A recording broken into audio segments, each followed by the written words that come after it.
Hello and welcome to another Brawl video. This week my supporters on Patreon voted for Toph, Greatest Earthbender, as our commander.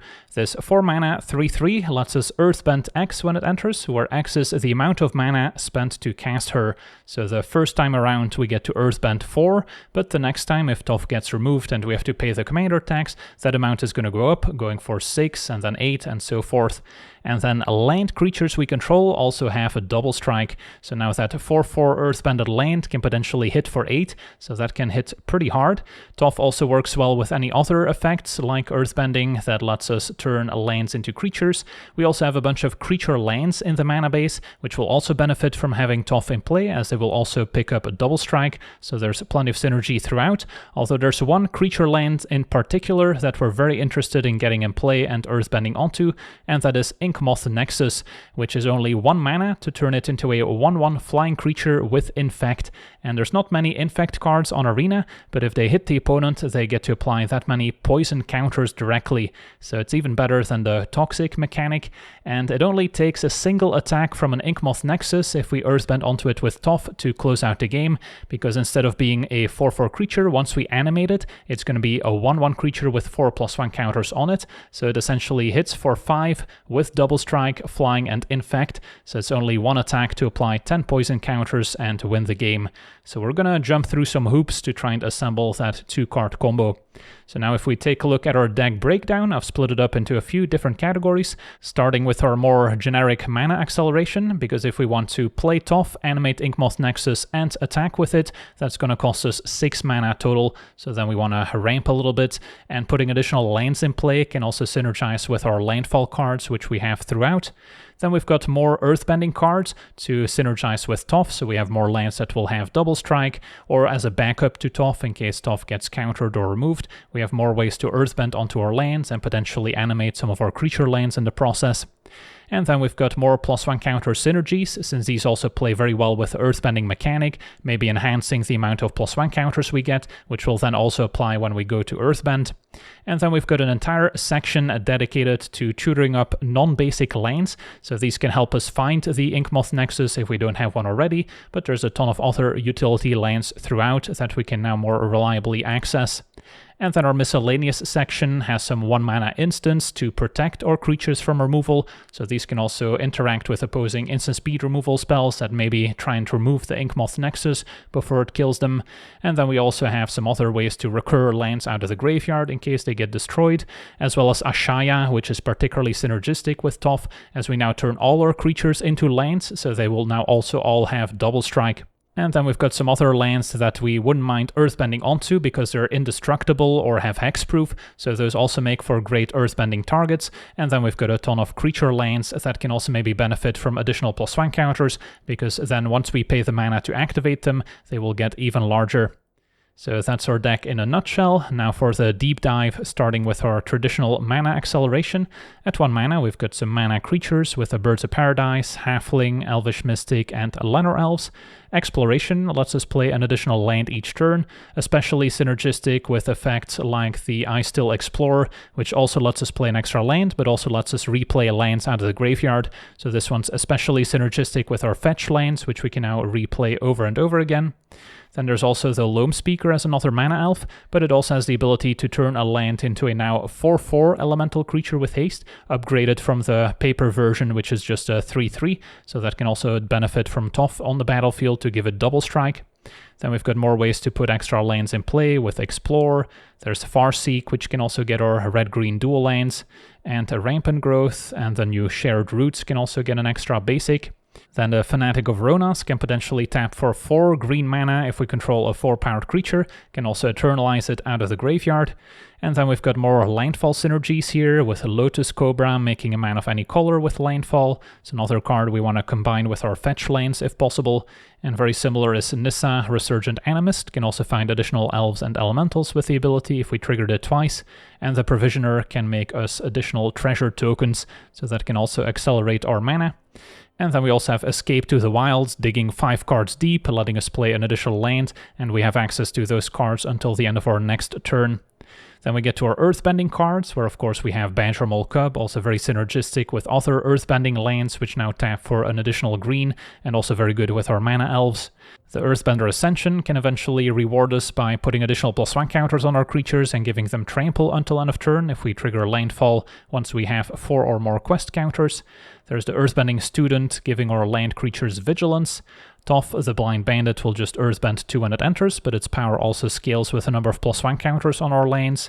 Bitterwork can also function as a card draw engine until we may be exhausted to Earthbend 4. Earth Rumble can act as removal, letting us fight after Earthbending.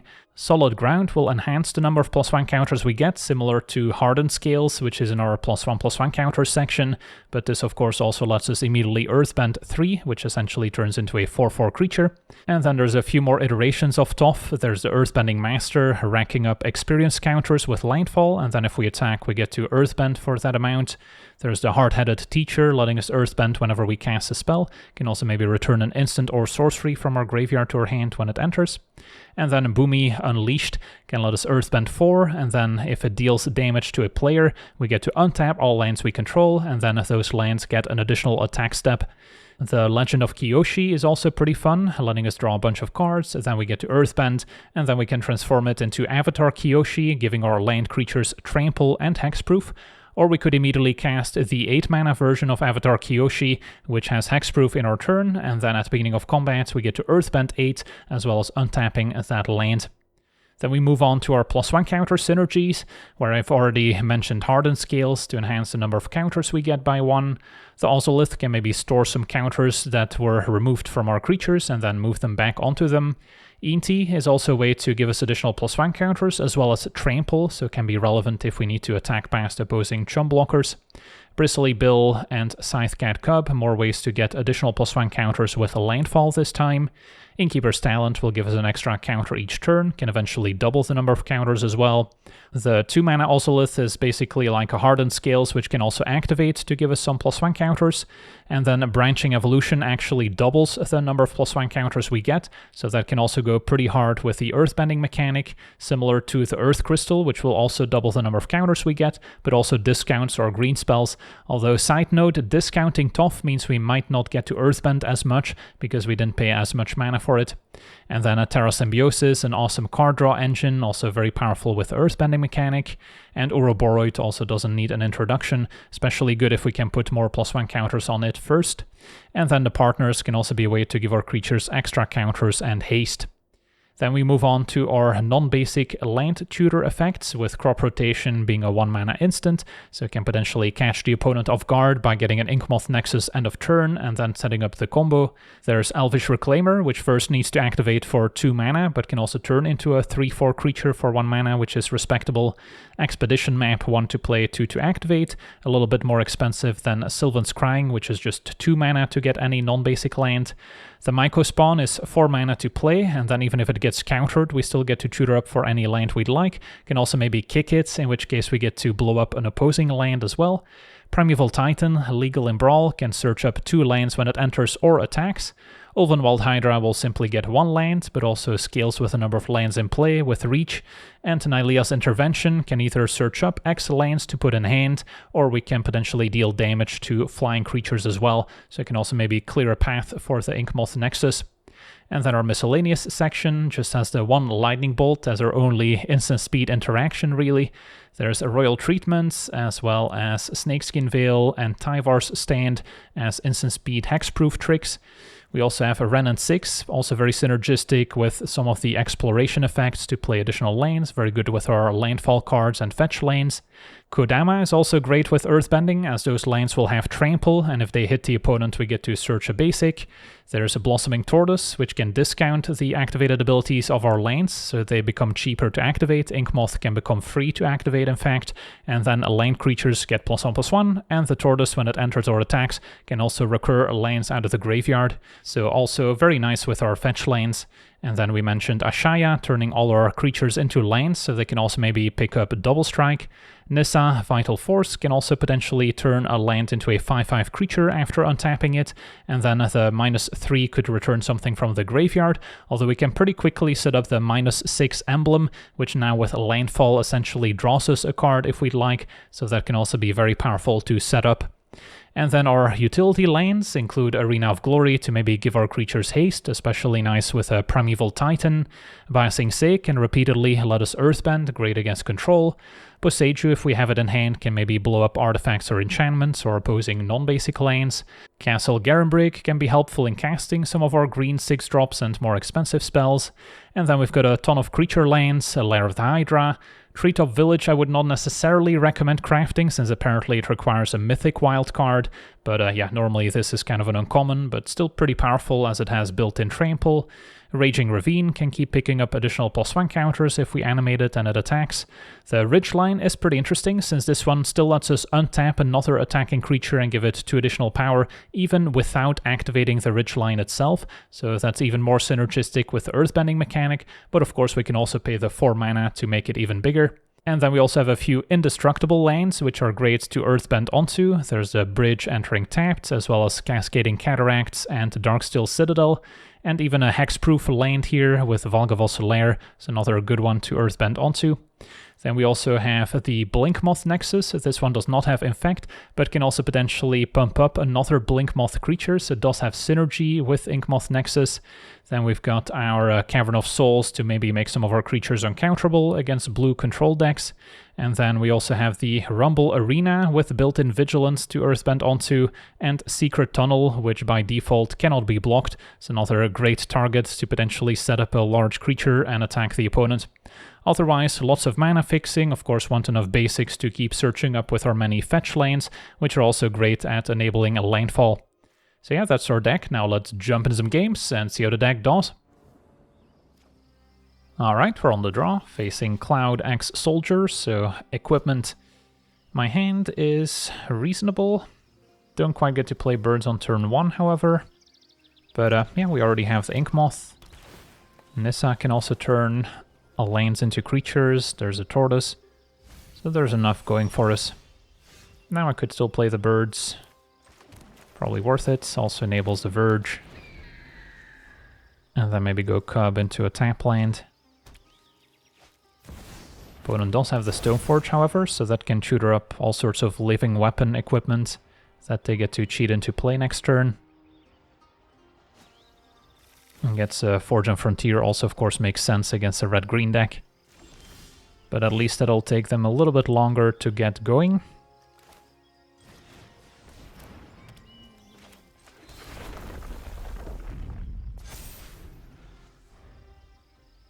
So next turn, the plan is Tortoise. Ooh, Fury. Well, that's gonna clear both my creatures here. That's a setback. Do not have a 3-mana play lined up.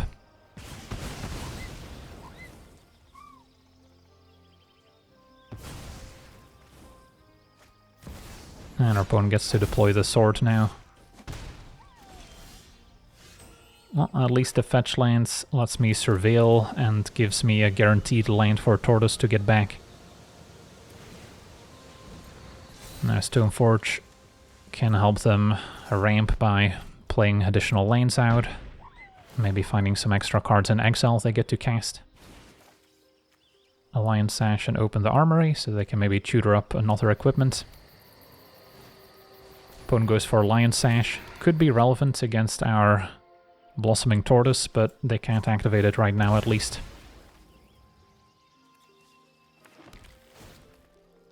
And then Solid Ground might be a little slow. So yeah, this turn, go for Tortoise. Don't need to show them the Inkmoth Nexus yet. And then if they don't remove the Tortoise, next turn I could maybe sneak in a kill. Just get back the Wooded Foothills, I guess. Don't think the 1 damage is gonna matter. Because yeah, next turn I can play Inkmoth, play Toph, target Inkmoth, and then essentially animate it for free thanks to the Tortoise. It's gonna have haste thanks to Earthbending. But we'll see. Opponent goes for a Buster Sword. So they get to maybe play more things for free. Cannot block the protection from green creature. And they hit Colossus Hammer, Sentinel. And puts in a free Sword of Fire and Ice. Still a mana left. And taps out for Colossus Hammer. So yeah, the coast should be clear. As long as I don't mess this up. Fetch a lands. Make sure not to tap my Inkmoth Nexus. And make sure I make a red mana as well. Play Toph. Target Inkmoth. Even have a spare mana here. But we can animate this for free thanks to the discount from Blossoming Tortoise. And that's 12 Infect in the air. Awesome. Well, opponent had a great start, even the pro red and green. But yeah, shows the power of the Inkmoth Nexus combo in this deck. On to the next one. Okay, we're on the play. What do we think of our hand? We have a Reclaimer to maybe get an Inkmoth Nexus. No other mana acceleration, so it's going to be a little slow to get going. Facing Kura, the Boundless Sky. So our opponent's also going to have a flyer to get in the way of a Inkmoth Nexus, potentially. So, yeah, this hand might be a little slow. This one starts with 2 tap lands, but then we do have Kodama for trample at least. Let me see if I can find an untapped land.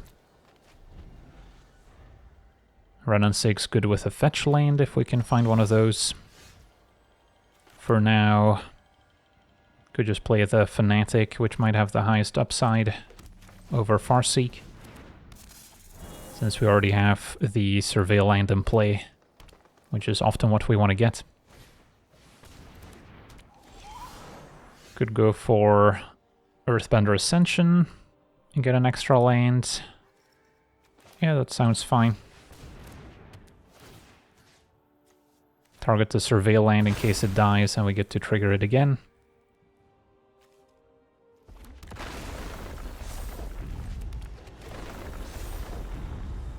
So next turn I could play Toph already, and then Fnatic taps for 4 green. Opponent ramping with Solemn. And another land, although it does enter tapped. Could still target it, although maybe the ridge lines are a better target here, so it can also untap something when it attacks. How about I play the lair and then play Toph? I think I target the ridge line since it has the highest upside. And I don't expect a ton of removal out of the opponent's deck. And then I can go for Kodama plus Ozolith. So then next turn we can set up a pretty good attack. Especially if we get some more counters on the Ascension. And the important part here is that we don't need to animate the ridge line for the second ability to trigger, which is different from some other creature lanes. So now Kura does have Death Touch. Ashaya the draw, can turn all my creatures into lands, giving them double strike with Toph. So that's pretty huge. So let's say I go for Ashaya. Still don't have a fetch land to go with the Renan 6. But yeah, let's say we start here. That'll also trigger the Ascension.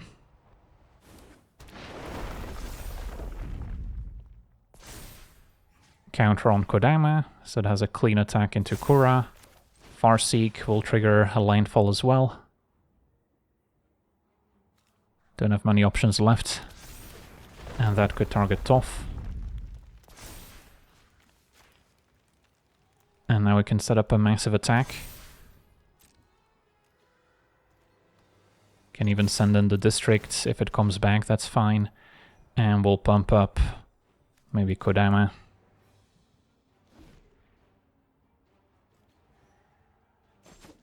Well, opponent's just gonna take it here. That's lethal. Yeah, not a whole lot you can do about all these double striking, trampling threats. And then getting more lands also triggers the Ascension, so with the regular damage we would even get some more +1 counters. Sweet, on to the next one. Okay, we're on the play, facing a mono-white life gain deck. So this is precisely the type of matchup where winning with poison could come in handy. And yeah, I think we have a keeper. Ideally still draw some untapped lands, so we can maybe save the fetch land to go with Nissa and get us some extra landfall triggers. We even have Snakeskin Veil to protect from Swords to Plowshares on our land. But for now we just need to build up our mana, get Toph down, search up our Inkmoth, and hopefully take it from there. Now mono white of course could also have some flying creatures that can get in the way. Start with a Ridgeline, and then at the very least I can Rampant Growth. And yeah, there's a flying creature already, although maybe the intervention can take care of it. Still gonna Rampant Growth first.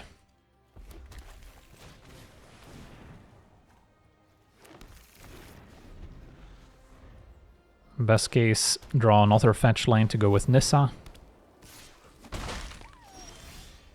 Shared Roots. So, yeah, could play Nissa. Could intervention for one, get Inkmoth, play Expedition Map. Feels a little transparent, but might be alright. Only getting one land is a little sad, but helps me hit my land drop. And then maybe next turn I could go Nissa into Shared Roots to trigger her twice. Although still requires a land of the top. And Guide of Souls could also eventually give creatures flying.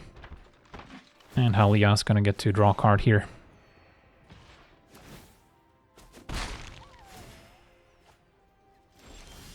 Alright, found the arena, which is untapped.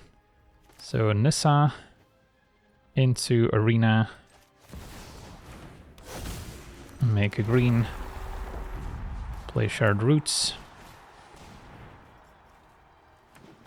See which Alpha Elemental we get. A Loam Speaker. Yeah, I think I'll just cast it here. And then going into next turn, we could potentially set up lethal if they don't keep any flyers back. Alright, that's another flyer, unfortunately. So, yeah, we've got our work cut out for us. And bad attacks.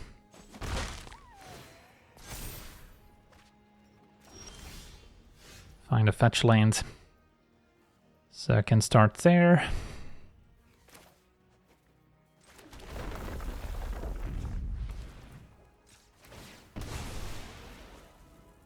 See what else we find. Provisioner. Can always level up the talents or use Expedition Map to get a different land. I don't think going for Secret Tunnels necessarily the way to go, even though it could become unblockable. So instead, it might be Innkeeper's Talent, level it up a bunch, and then hope our opponent doesn't keep flyers back on defense, and we can still sneak in a win. I'll even purposefully tap the Inkmoth.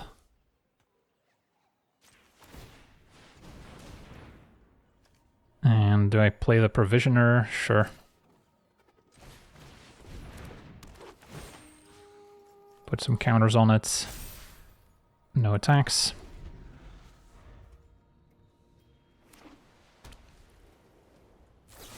Opponent finally deals with Nissa. That's fine. Witch Enchanter blows up my talents. Alright, let's see if they respect the Inkmoth.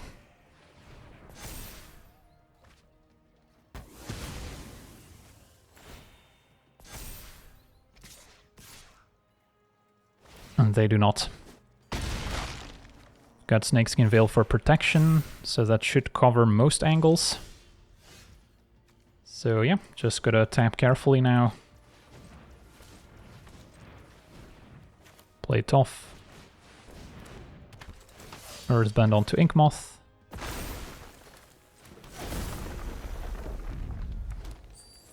Animate Inkmoth.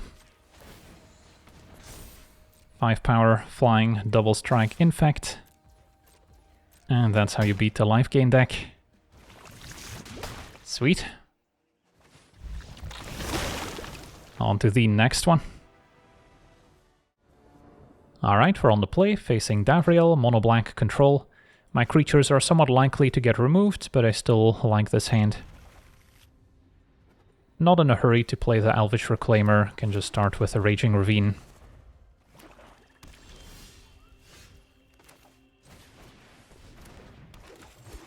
Since we have the intervention, we can get more lands later. And it doesn't actually ramp me. Opponent's gonna heist us. Okay, probably going for Earth Crystal, which is harder for them to interact with. Yep. Alright, so this turn we could activate Reclaimer. And then could get a fetch land just to put more lands in graveyard to grow the Reclaimer going forward. And Divest can now take my partners. So our opponents built it more as a discard deck, it seems. Well, at least the creature lands offer a threat in our mana base. So I could also get another creature land here. Although intervention could get more as well. Something like a treetop village is relatively cheap, but hits pretty hard. And yeah, especially for opponents gonna edict, there's no point in getting a fetch land really. Passing Say would also be good to let me earthbend repeatedly. Is it better than Treetop Village or even an indestructible land so we can earthbend onto it? Yeah, you know what, that might be better against mono black. They still have ways to decrease power and toughness to maybe get around it. Also the reason why hexproof isn't necessarily game over. But let's get the tapped artifact land. And then now could wait another turn on Toph. And then just intervention for 2. And get a couple more creature lanes. Sure.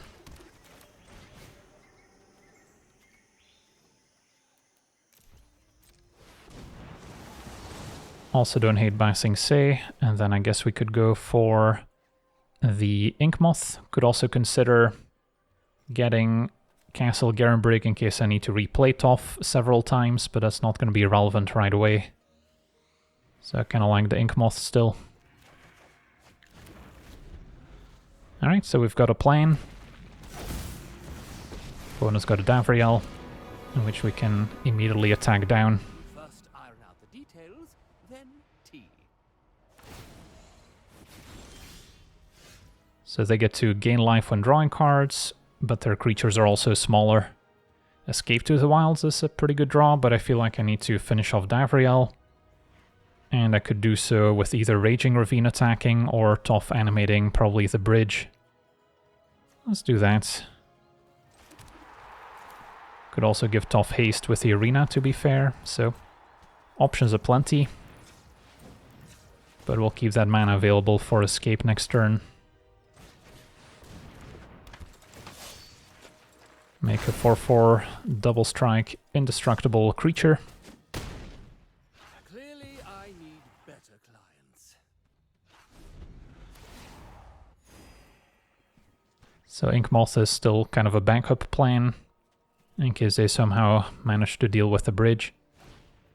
And now a Water Skin. And Dismember, yeah, that's the perfect answer for an indestructible creature as it turns out. That's alright, so we've got more ways to spend our mana. Maybe get the Inkmoth down, and then let's escape versus animate Ravine, which would be a 4/4 double strike. So that still hits like a truck. I think we can go escaping here. Maybe find some mana elves. Okay. Can just play the Fanatic here. And then next turn Hydra. So still a decent turn. One land will go to waste. But we've got plenty more in hand. Opponent's gonna take out Fanatic. Can still potentially eternalize it later. And Toph also gets removed. But yeah, we're totally fine playing this type of game where they try and remove my creatures one by one. Eventually the creature lands will get him. Primeval Titan is probably better than Hydra, but I just want to make use of the card in exile. And then, do we have any creature lands left at this point? Guess a Lair of the Hydra is fine too. Secret Tunnel as an unblockable land would also be decent. And I can surveil end of turn. Still have a commercial district left in the deck. Avarice to tutor up a card. And draw 3. Yeah, I could still maybe lose to some 2-card combo. So that's now the primary concern. Although, are they just dead to Inkmoth if they're tapped out? Looks like it. Doesn't matter that they gain a bunch of life. They appear to be tapped out. They've already played Dismember. I guess they could still have Snuff out. Should have surveilled end of turn, but that's fine. Can maybe gather whether or not they're holding a Snuff out. I guess never mind, the Water Skin's also untapped. So they could still have an answer to the Inkmoth. In which case I maybe don't go for it. And instead just play Primeval Titan. Because yeah, they must have maybe tutored up for her removal spell. So just play Prime Time. Could have also gone for a hasty Prime Time, but that would probably get removed. And then get more creature lands, why not? Ridgeline's decent. Attack you for 12. And then I can still bring back the Fanatic. Alright, so it's possible that they didn't have an answer here. Or they're being patient.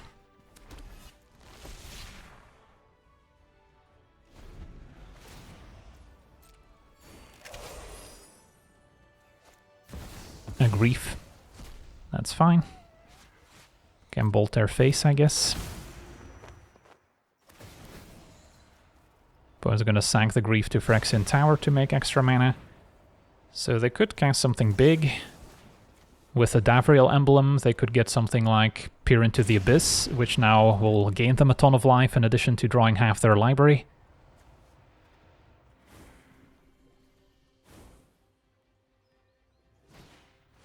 And yeah, they actually had Peer into the Abyss. So now I kind of have to win with poison, since regular damage is unlikely to work out with their opponent gaining 80 life.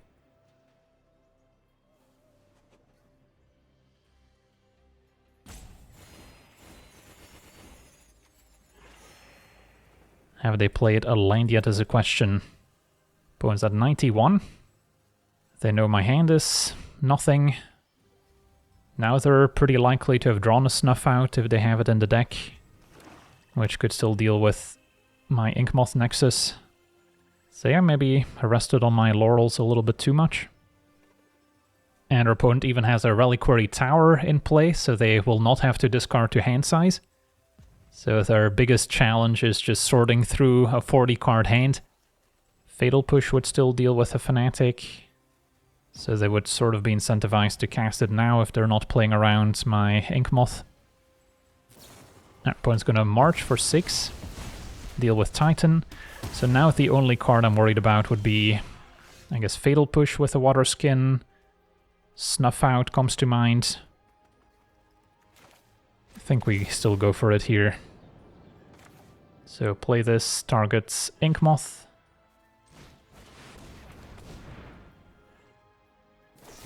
Opponent's gonna Fatal Push my Fanatic. That was not the play. Unless they still have a Snuff Out left. Animate Raging Ravine, I guess. Animate Inkmoth. Anything else I can activate? Ridgeline. And Smash. But yeah, it's mostly the Inkmoth that's relevant.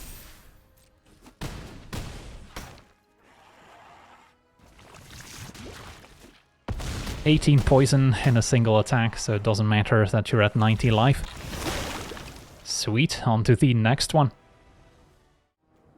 Okay, we're on the play, facing Tatsunari, so an enchantment deck. My hand has a couple tap lands to work through, intervention to maybe get an Ink Moth, and then, yeah, maybe we can set up a one-hit KO. An enchantment deck is mostly going to have sorcery speed removal, so maybe we can steal a win with Ink Moth, we'll see.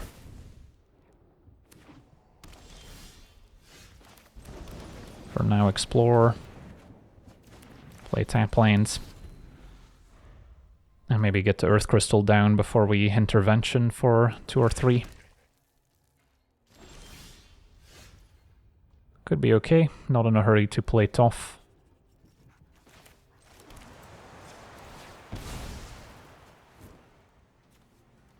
And now I could also maybe just cast the Ulvenwald Hydra, which can also get Ink Moth. So our opponent's got all 3 colors. Do they tap out for Tatsunari? It's going to be Glissa Sunslayer instead. Only destroys enchantments if it hits us. So yeah, going for Hydra seems reasonable.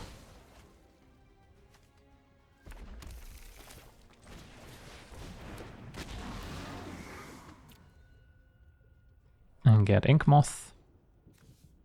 So our opponent will know about it, but they need instant speed removal for either Toph or Ink Moth, or maybe a flying or reach creature to get in the way. And flying creatures we can also destroy with intervention. Opponent's going to make Glissa and get an extra card here if it hits us. I'll take it.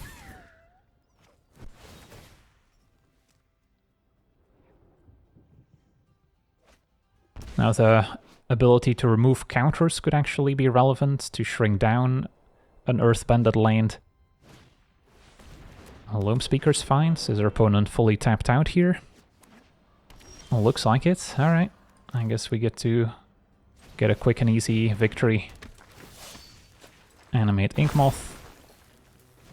Even pumped by the Earth Crystal, although interestingly enough, because of the discount from Earth Crystal, it only originally received 3 counters as opposed to 4.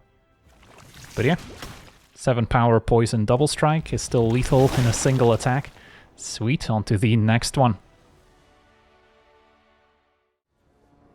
Okay, we're on the play, facing Gretchen, so blue-green ramp, maybe playing some instant speed counter spells and other interaction.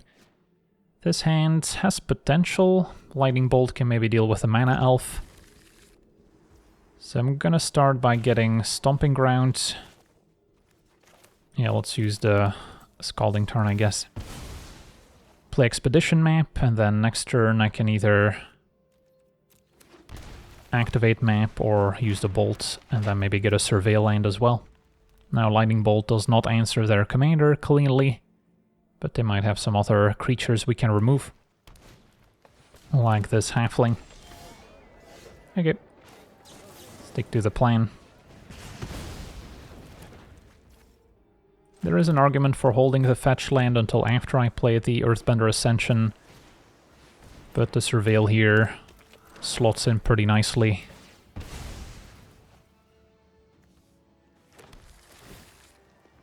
Snakeskin Veil I don't think I'll need in this matchup. So now I can Ascension, Earthbend onto the Commercial District. In case it gets removed, we get to Surveil again. And then... possible I should have left a mountain in the deck for my red fetch lanes, which now don't have any targets left. Although I guess with the Avamaya it can always tap for green. Okay, so opponent with a trainer, leaving up 2 mana. Could try Boomy. Yeah, why not? And then next turn, Primeval Titan looks good. Opponent had the mana leak. Good to get out of the way.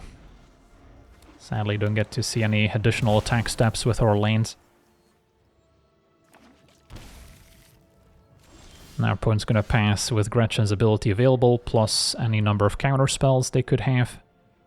So yeah, this is where the game gets kinda interesting.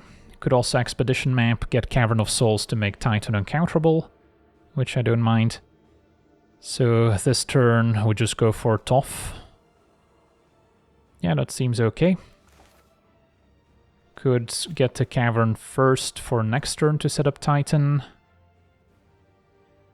I think I'll wait. If they do somehow tap out, then I could maybe get Arena of Glory to give Titan haste. Opponent had the wash away, that's fine. Back to the command zone. And then I'll be sacking Expedition Map here. So at least we have reliable access to make our creatures uncounterable, at least one of them.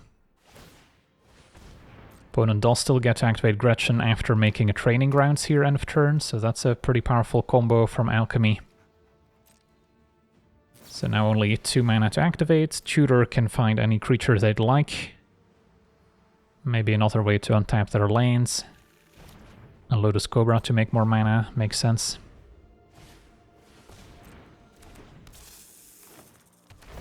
Scalding Tarn.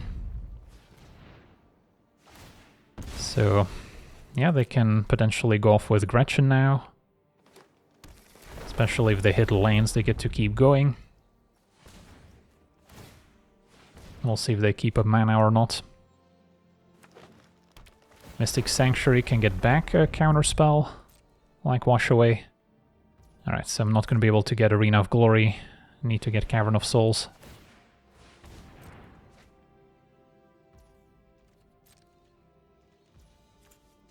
Alright. They forced my hand. And then Giant will be our type. Opponent now debating whether or not they want to activate Gretchen. There are still quote-unquote counter spells that can get around Cavern of Souls, but they have to be pretty specific.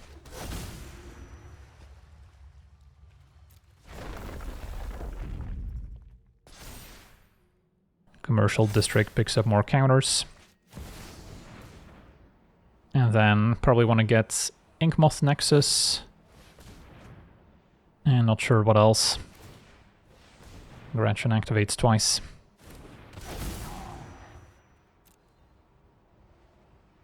Of course, they can still counter Toph, so the Inkmoth is not likely to go the distance by itself. But it's a start. And then another good mana sink could be like a Lair of the Hydra. Could get... what else is good here? Passing Say, also good mana sink. Let's try that one.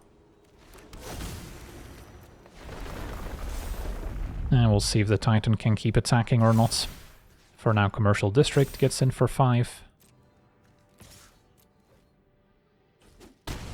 So we have 2 threats they need to deal with. And then they still need to keep up mana to answer the Inkmoth plus Toph combo. There could even be a sequence where I Earthbend onto Cavern, it gets removed, it comes back, and I can name a different creature type. But we'll see. Nissa's basically another Lotus Cobra, so...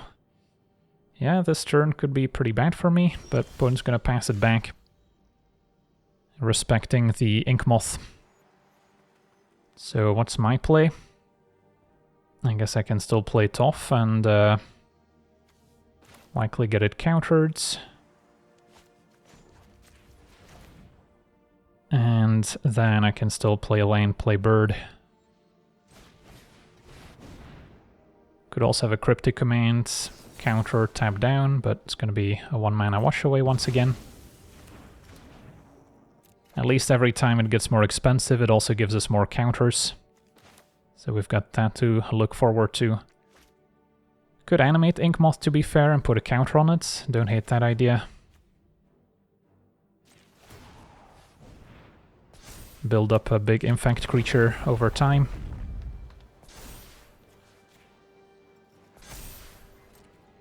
See if we get to attack. We do.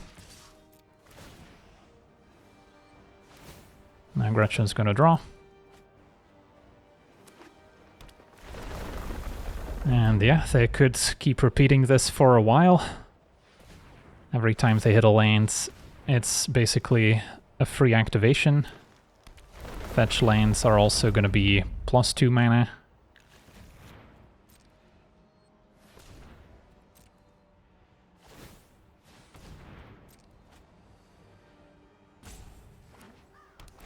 Field of Ruin, that's bad news, since that can blow up our Ink Moth. And that's also more landfall triggers, for what it's worth.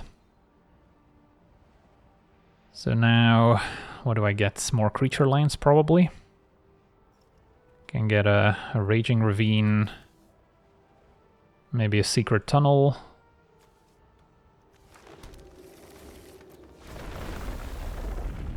So I'm not super interested in putting more counters on the Ink Moth because of the Field of Ruin.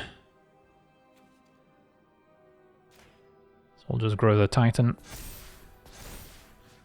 so that can keep attacking.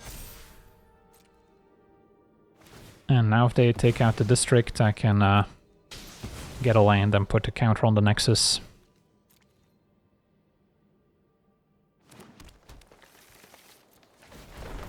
Also get to Surveil again. But yeah, the opponent's turn is far from over. Well, it's technically my turn, but feels more like the opponent's.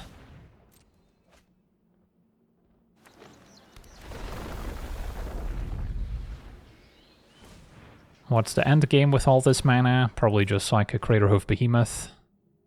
Maybe some X spell. So yeah, game might be over next turn for all we know. Scythe Cat would be reasonable, I guess. Four poison coming their way.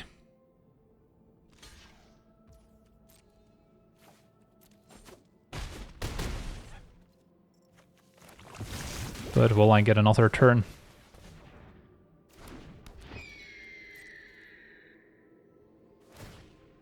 End of turn, Gretchen activates. They might have some Time Walk effects to take an extra turn, and with a million mana, that's also going to be bad for me. Very surprised to see them put Boseiju in play, as opposed to keeping it to channel, which could be instant speed removal for an Ink Moth. So maybe they already have all the combo pieces they need. Mystical Tutor gets Time Warp, so yeah, this is probably going to take a while, but pretty sure the opponent's got it locked up. They even have the Temporal Manipulation into Time Warp, so they have 2 extra turns lined up. So, like I feared, we're not getting another turn here. Yeah, still ended up being kind of close. Map for Cavern was huge, but yeah, the Training Grounds off their Alchemy card was just too much. Especially with the 2 Cobra effects.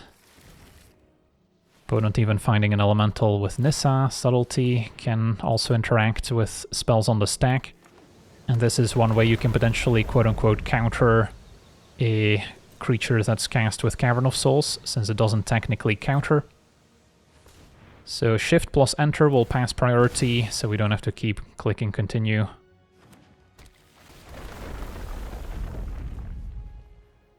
But yeah, this is a way to potentially get around Cavern of Souls.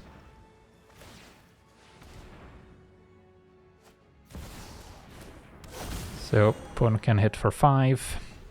They didn't even bother. They've got another extra turn lined up. I guess I have to go Shift-Enter again.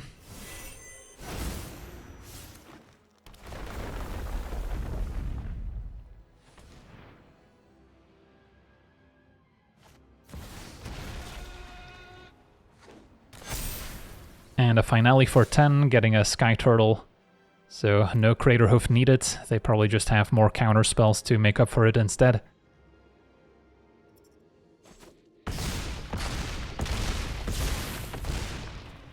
On to the next one.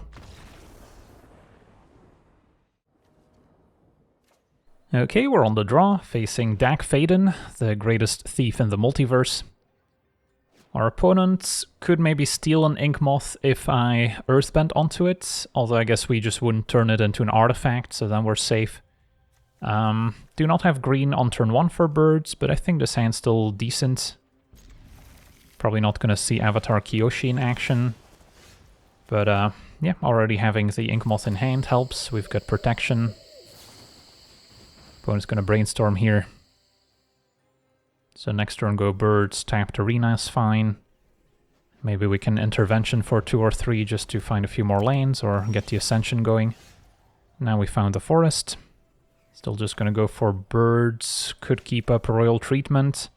Think I'm gonna save this for my actual commander or Inkmoth. Although if my commander gets countered, things might get a little messy. Yeah, maybe it is worth it to just protect the birds.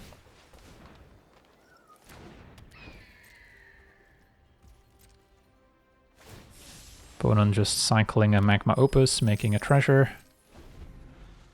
So they could play Dack. Alright, Citadel I have to be careful with, since they can just steal that outright. So I'm probably not gonna play it unless I have to. And this turn we could try the Ascension, which most likely gets countered. Could go Inkmoth first, just to keep up royal treatment. But I might want to just play a tap land. I assume this doesn't resolve. It does. So now I could Earthbend and get a mountain.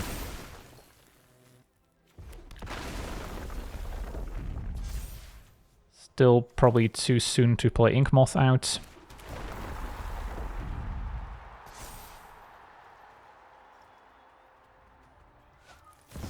Opponent had the Librarian, I see. Will also be effective if we end up using Intervention to search, but I could also deal with flying creatures.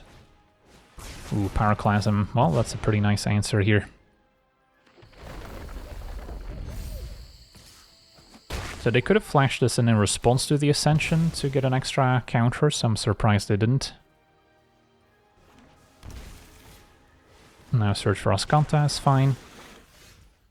Okay. So this turn, Inkmoth Nexus. Question is, what else? Could just intervention away the Librarian. And then turn after, if our opponent maybe taps out, I could go for Toph, activate Inkmoth.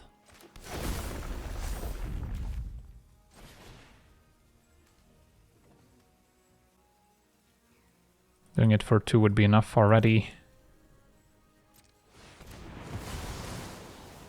And we do need to get rid of the flyer if we want Inkmoth to connect.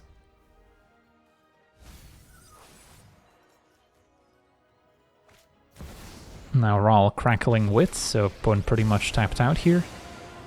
So if they don't have any land into 1 mana instants, they could just be dead. And yeah, they seem pretty dead to me. So let's see, correct sequencing. First play Toph. Then Earthbend onto the Inkmoth. Then play a land, so we also trigger Ascension. And then I can still animate. And that's now 6 power, flying, trample, double strike, and more importantly, infect. There we go. Sweet. On to the next one. Okay, we're on the draw, facing Kuja, the Genome Sorcerer, so black-red wizard. Well, we already have Inkmoth in hand, saves us the trouble of searching it up. Some mana acceleration, some protection. So a solid hand, although can expect a decent amount of removal, since our opponent's going to be playing lots of non-creature spells. Is there an argument for not playing Llanowar Elves on turn 1? I think we should still try it. And then Tyvar's Stand can be held for Toph. You know what, maybe I am actually gonna wait. Since we drew Tortoise, which is actively awesome if we can cast it a turn early, next turn I could play Elves with Tyvar's Stand backup. And then set up a turn 3 Tortoise. Well, now the question is, do I double up on mana Elves, or do I keep up Stand? If they have a Sweeper, it would also deal with a Mage, most likely. So I'll just double spell. So now even if one gets removed, we can still play the Tortoise. And I'll even have stand backup. Cornered by black mages, makes me sack a creature. I guess we'll keep the halfling. So yeah, I guess I would have also played around Tyvar's stand to begin with. So yeah, this turn play Tortoise. Maybe should have fetched just to guarantee a land in the graveyard actually. Luckily milled Arena. But I also wanted to get Inkmoth down, so we maybe have the option of already winning the game next turn. Because with Tortoise in play, this is free to activate. And then 4 mana for Toph. And we're already there. Even have Tyvar stand backup. So hopefully they just tap out for their commander, but they might remove the Tortoise now. Sheoldred's Edict. That's okay. Gonna lose the halfling, even though I could animate Inkmoth and sacrifice that instead. And now light up the stage. Could maybe still find a burn spell. We're also taking a fair amount of damage from all these mages.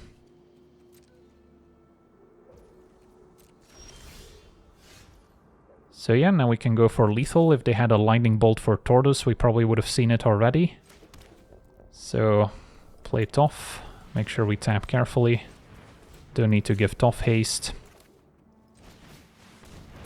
And then I'll first Earthbend and then activate Inkmoth. So we don't lose to some 2 damage effect, which they could have still had. So yeah, 6 power double strike. Unless they can deal with Toph here, they're dead. And looks like we'll get there. Awesome. Alright, so we got to see this red-green earthbending deck in action, although it felt more like playing red-green Infect, which is not something we often get to play on Arena, since there's not a ton of actual Infect cards. So yeah, was a pretty fun change of pace, although yeah, the deck can maybe get a little bit repetitive if you're always going for the same win condition, but Inkmoth definitely proved itself to be a very reliable way to end the game. That's maybe a little bit more consistent than trying to deal 25 damage in Brawl, especially for opponents also gaining life. It can take us a lot longer, so a simple attack with an Inkmoth Nexus seems to be the way to go. But for now, I want to thank you for watching, hope you enjoyed, and as always, have a nice day.